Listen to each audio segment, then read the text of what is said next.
Bonjour Océane, comment ça va ce matin? Bonjour, ça va très bien, merci.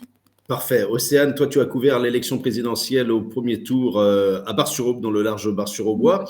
Il y a quelque chose qui m'a marqué dans ton article du jour, c'est que c'est l'indécision des gens. Tu cites une personne qui dit: on essaie de voter pour le moins pire, j'ai hésité jusqu'au dernier moment. Est-ce que l'indécision des électeurs, c'est quelque chose que tu as effectivement observé sur place?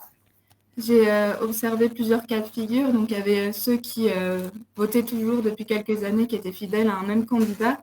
Après, il y a le cas de figure de gens qui ont fini par se faire une opinion pendant la campagne. Mais il y a aussi eu beaucoup de personnes qui ont témoigné sur le fait qu'elles hésitaient vraiment jusqu'à la dernière minute, jusqu'à l'isoloir.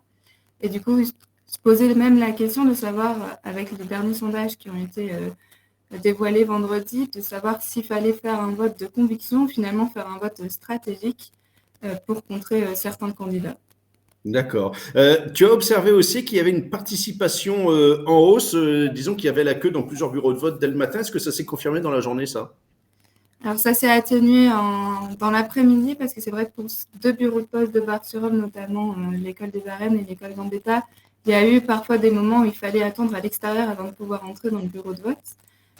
Et même certains assesseurs qui s'étonnaient de l'affluence et qui n'avaient même jamais vu ça, pas le temps de prendre une petite pause.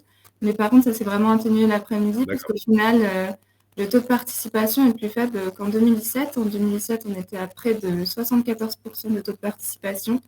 Et cette année, on est à plus de 66%.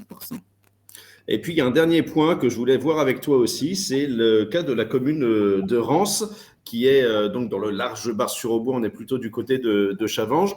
Rance est la commune de l'Aube, la seule commune de l'Aube qui a placé Éric Zemmour en tête des suffrages.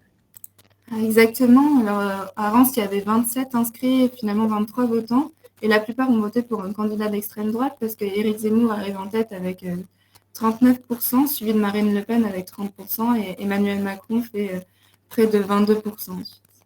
Ce qui est quand même incroyable. Est-ce que toi, tu l'analyses d'une manière particulière? Euh, non, enfin, On est dans un département très oui, rural, et donc on est très dans un rural secteur très rural. oui, oui, après, même si s'il y avait souvent un duel entre Marine Le Pen et Les Emmanuel autres. Macron qui se confirmait sur le territoire, Éric Zemmour, il a quand même fait, pour une première participation, notamment à l'élection présidentielle, il a quand même fait un bon résultat, même devant les partis politiques, les vieux partis politiques comme les Bien sûr, Républicains ou le Parti socialiste, qui, eux, ne sont presque plus représentés, en tout cas à l'échelle du territoire. ok. Merci beaucoup. Océane, le reste c'est à lire dans l'Est éclair. À très bientôt. Bonne journée à toi. Bonne journée.